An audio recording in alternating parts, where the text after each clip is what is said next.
Students, स्वागत है आप सबका हमारे YouTube channel education point coaching classes में।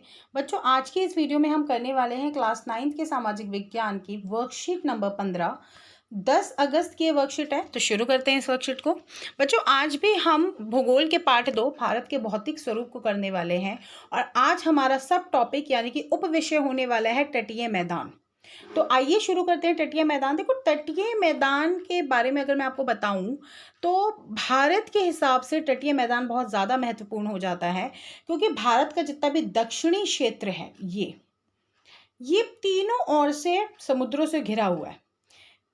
बंगाल की खाड़ी, अरब सागर और हिंद महासागर। तो इस हिसाब से हमारे पास अच्छा खासा लंबा तटीय मैदान पाया जाता है। तो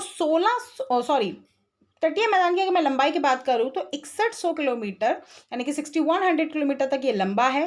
प्रायद्वीपीय पठार और सागरीय क्षेत्रों के बीच स्थित है और इसको 2 भागों में विभाजित किया जाता है, पश्चिम और पूर्वी तटीय मैदान। और क्वेश्चन भी जनरली यही आता है कि पूर्वी तटीय मैदान और पश्चिमी तटीय मैदान के मध्य अंतर बताइए। तो अगर हम बात करें पूर्वी तटीय मैदान की, तो पूर्वी तटीय मैदान जैसा कि हम मैप में बात करें तो ये वाला जो क्षेत्र है ये होता है हमारा पूर्वी तटीय मैदान। जो पूर्व दिशा यानी कि बंगाल की खाड़ी की तरफ जो पड़ेगा वो है पूर्वी तटीय मैदान। इसको 2 भागों में विभाजित किया जाता है, एक है उत्तरी सरकार और दूसरा है कोरोमंडल। जो ऊपरी वाला क्षेत्र है वो उत्तरी सरकार होता है और नीचे वाला कोरोमंडल होता है। यह अपेक्षाकृत अधिक चौड़ा पाया जाता है। कितनी चौड़ाई होती है? 80 किलोमीटर से 100 किलोमीटर तक। भाई बहुत चौड़ा है ये क्षेत्र। और यहाँ पे नदियाँ कौन सी हैं? महानदी, गोदावरी, कृष्णा, कावेरी जो नदियाँ हैं वो बहती हैं और बहने के साथ क्या करती हैं? डेल्टा बनाती हैं। डेल्टा हम पहले की वीडियो में भी कर चुके हैं। जब नदियाँ बहती हैं तो दलदली क्षेत्र बना लेती हैं, बहुत लंबा मिट्टी का कटाव होता है, उस क्षेत्र को हम डेल्टाई क्षेत्र कहते हैं। और यहाँ पे कौन सी झील पाई जाती है? खारे पानी की झील। पूछ सकते हैं, खारे पानी, जनरली जो झीलें होती हैं वो मीठे पानी की होती हैं, लेकिन उड़ीसा में चिल्का झील जो है वो क्या है? खारे पानी की सबसे बड़ी झील है। वहीं अगर बात की जाए पश्चिमी मैदान की, तो पश्चिम तटीय मैदान पश्चिमी घाट की ओर पड़ेगा।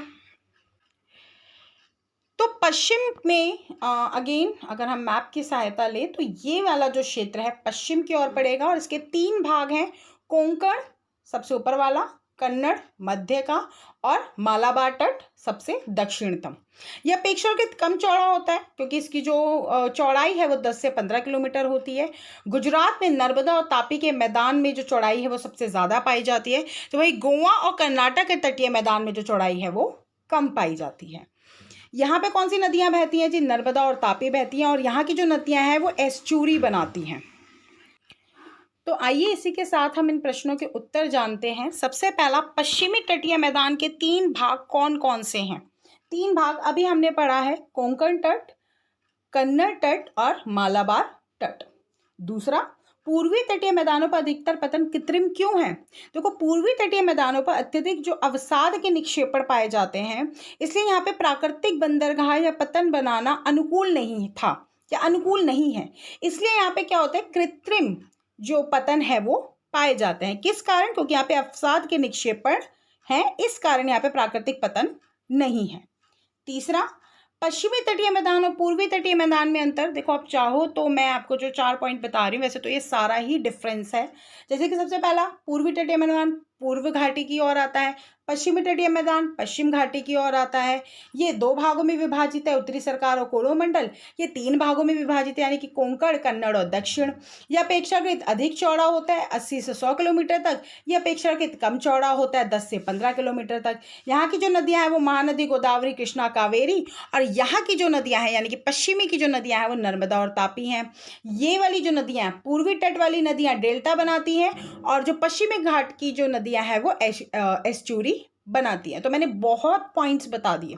आप चाहो तो सारे भी लिख सकते हैं, आप चाहो तो मिनिमम देखो 5 तो लिखना ही लिखना है, क्योंकि ये क्वेश्चन 5 नंबर में पूछा जाता है। अब जानते हैं इस वर्कशीट का लास्ट क्वेश्चन।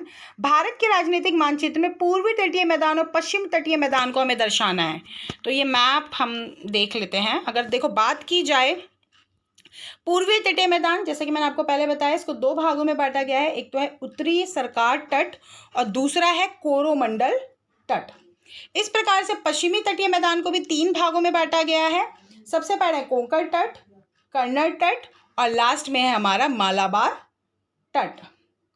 तो इसी के साथ आज की वर्कशीट हमारी पूरी होती है। मिलते हैं नेक्स्ट वीडियो में, तब तक पढ़ाई जारी रखिए। Thank you so much.